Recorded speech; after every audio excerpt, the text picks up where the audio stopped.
You've only had 2 raises in month number 3. At the beginning, you've had no raises at that point. This affects what the formula looks like. If you're writing something continuously like this, it's just AR to the T or AR to the N. If we want to do this now, like if this is called term 4 here, what is that going to be equal to? It's going to be my starting value times 110%. But how many times have I done that? For term 4, how many times have I actually multiplied it? 3 times. So it's to the power of 3. Term n is not going to be AR to the n. It's going to be AR to the n minus 1. This is a formula that you're given on your formula sheet, but it's important for you to understand the difference here. It's important for you to understand the connection between exponential functions and geometric series, but it's also important for you to understand the difference of why those formulas are different. Why this one has 1 subtracted and this one doesn't. If you count discrete items, you count them as, if I say count the circles here, you're going to count them as 1, 2, 3, 4. You start with 1. If we're counting time and measuring it, time continuously changing, you start at 0. That's essentially the difference there. Okay, so let's look at some of what we have here in this first tutorial. Some things that you probably could fill out yourself here. The word sequence, if the everyday, what that word means, put something in sequence, an ordered set of items, I suppose.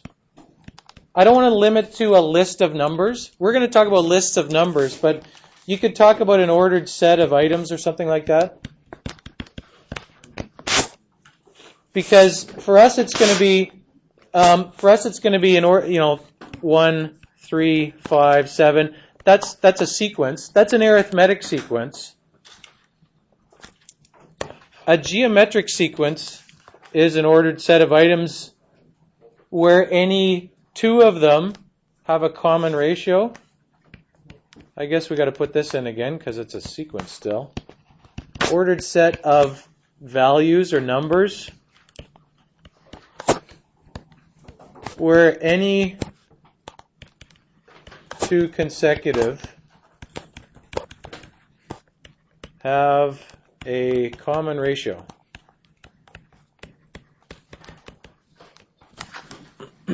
Okay, where any 2 of them have a common ratio. So, for example, we'll come up with a simple one here. 1, then 2. The next value, if this is geometric, what's the next value going to be? What am I doing here if I'm thinking in terms of multiplying? This is like one of those IQ tests.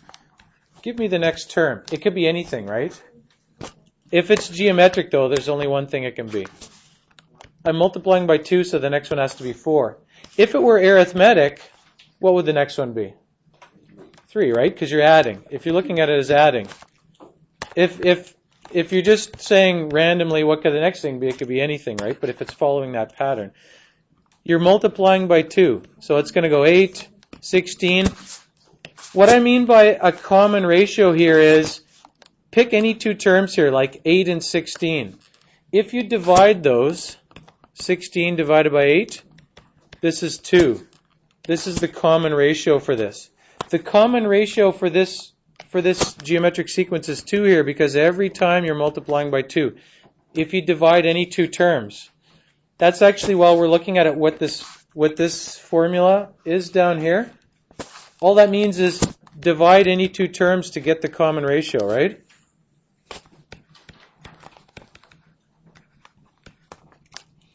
Okay, any 2 consecutive terms. Divide any 2 consecutive terms, you can get the ratio here.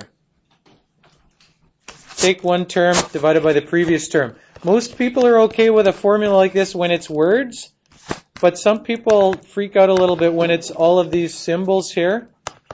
All this means is term n. So pick any term. Term n minus 1 just means the one before it, where n is 1 less than that. So, for example, term 10 and term 9, right? If n is 10, n minus 1 is 9. Common ratio, well, I just explained that over here. Some of the symbols used, for some reason they used A for the first term. Well, not for some reason, it's the first letter in the alphabet. It makes sense, I guess. You could also call it T1, first term. Okay, you could also call it T1. R is the common ratio. R is the common ratio. Just like if you recall from Math 10, D was the common difference. Common difference for arithmetic sequences.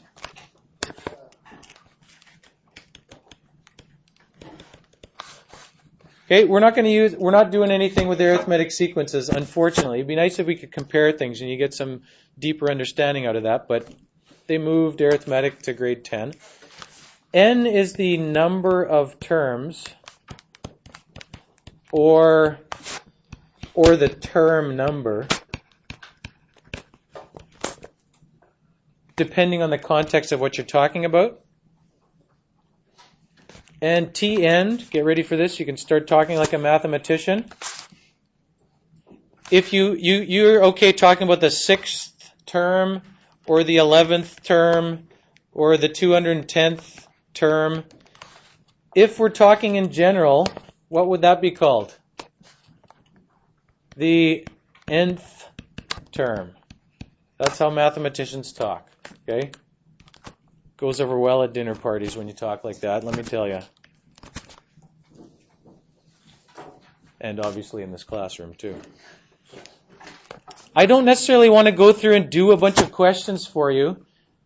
I hope what I've done is present for you some of the ideas and concepts, and that when you look at doing some of these questions, you'll be able to work out the difference. Like, you won't look at this and say, hey, you never showed me how to do this. I kind of did. I didn't give you an example, really. I want you to look at this and say, not just, okay, divide any two terms, here's the ratio. I want you to think about it and say, oh, this is interesting. What's going on in this one? And, oh, look, another interesting one. They're all negative this time. What does that mean? You don't have to be that excited about it, but you should notice things about things as you go through here. I tried to put in enough that you saw some different situations. You can do this a lot of different ways. Let me show you one last thing on the calculator here before I run out of my 10 minutes and 59 seconds.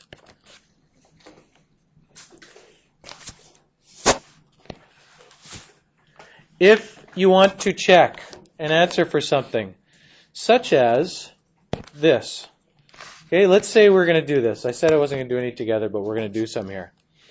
If you know what a geometric sequence is, you could probably just come up with the answer without knowing any of those formulas. There's nothing that says you have to use those formulas, but you should know how to write the formula. You should know how to get it a couple different ways. If we're going to come up with this here, a good strategy for this that a lot of people follow, if it's not something simple, is they make a list of the various things involved here. Okay? They make a list of what they want. You know what A is in this situation, it's 4. You know what R is in this situation. R is, what is R here? And if you can't see it, what can you do? You could just go 6 divided by 4, which is 1.5. N in this case, if you're asking for the 7th term, is 7. If you're just asking for the general term formula, you can write it right away here. Tn is just going to be a r to the n minus 1. So Tn in this case is going to be 4 times 1.5 to the n minus 1. This is a general formula for any term in this sequence. Okay? Any term is given by this formula here. If you want to find term 7, it's just going to be 4 times 1.5 to the 6th. So you could do that on your calculator and you would get a certain value here. Uh-oh, running out of time. Okay, you can calculate that. Here's the other way you could check your answers if you didn't believe that this worked. Okay, so let's say 4 times 1.5 to the 6th, and you said that can't be right. There's all those decimals. He wouldn't make an answer that's decimals like that. Here's the other way you could do it. 4 times 1.5, and then repeatedly enter. That's term number 2, 3, 4, 5, 6, 7. And that's the number I had, right? You can check your answer that way. I think you should check your answer that way. If it's term 152, don't. But anyways, can you try some of those questions?